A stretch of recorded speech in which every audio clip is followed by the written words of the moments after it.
Tom Harrington turned 40 on a quiet Wednesday in March and fully expected the day to pass unnoticed. He had trained everyone well. Colleagues knew he hated fuss. His sister lived in Sydney. His parents sent the same card every year. Perfect. At 8:14, his phone buzzed. Unknown number. Happy 40th, old man. Coffee? Same place. 11 o'clock. Don't be late. Tom frowned. The only he could think of was Reese Kendrick, best friend from university, godfather to Tom's non-existent children, missing, presumed off-grid for the last 9 years after he sold his tech startup and disappeared to find himself somewhere between Bali and silence. Tom typed, Reese, 3 dots. Then, in person, birthday boy.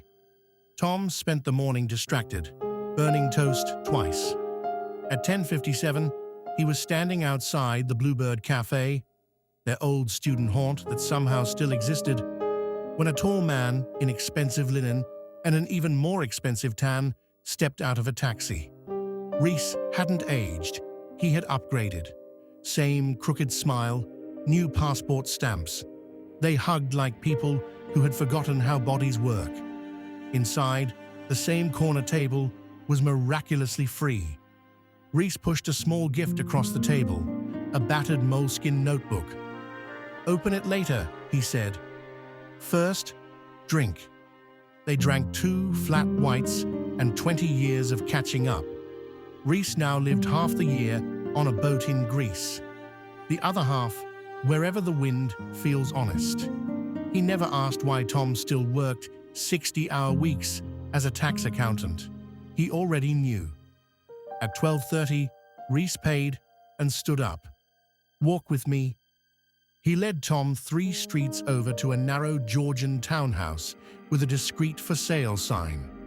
Reese unlocked the door with a key from his pocket. Inside smelled of fresh paint and possibility. High ceilings, stripped floors, light pouring in like it had been waiting. I bought it yesterday, Reese said casually. Needs everything. Thought we could fix it up together, like that awful flat in second year, only this time we have money and power tools. Tom laughed until he realized Reese wasn't joking. Plot twist number 1, Reese wasn't visiting. He was moving back, permanently. And he wanted Tom as 50% partner in the house, the renovation, the rest of their lives. Tom's brain short-circuited. I have a flat, a mortgage, a job, plants that would die. Reese shrugged. Plants can move. Jobs are negotiable. Mortgages are boring. They spent the afternoon measuring rooms and arguing about whether the kitchen should face the garden. By 6 p.m., Tom had sawdust in his hair and felt 25 again. Plot twist number 2 came at 7:42 p.m. Tom's phone rang. His mother.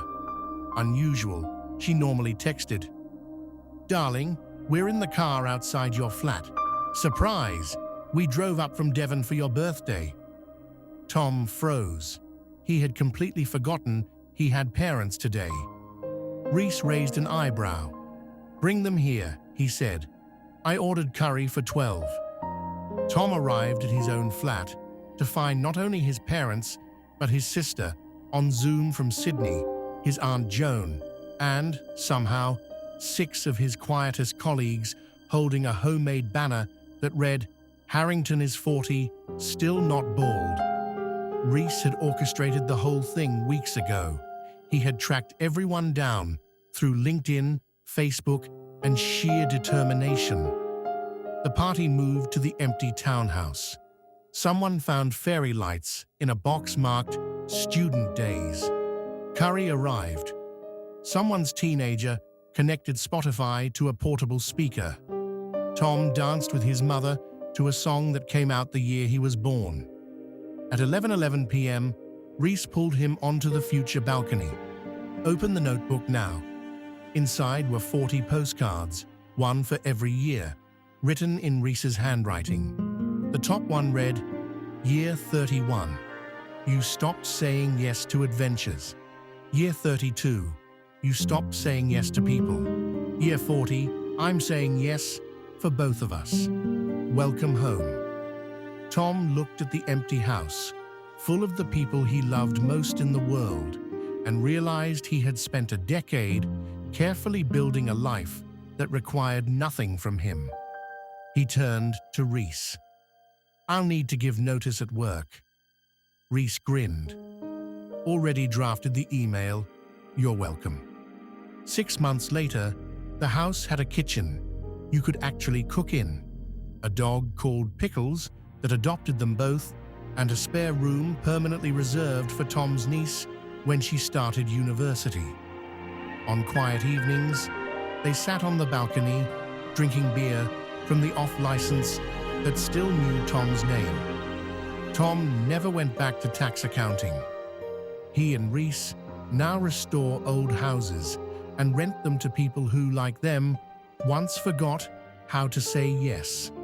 And every March, they throw an enormous party for whoever happens to turn 40 that year, because no one should wake up on the first day of a new decade believing the world forgot.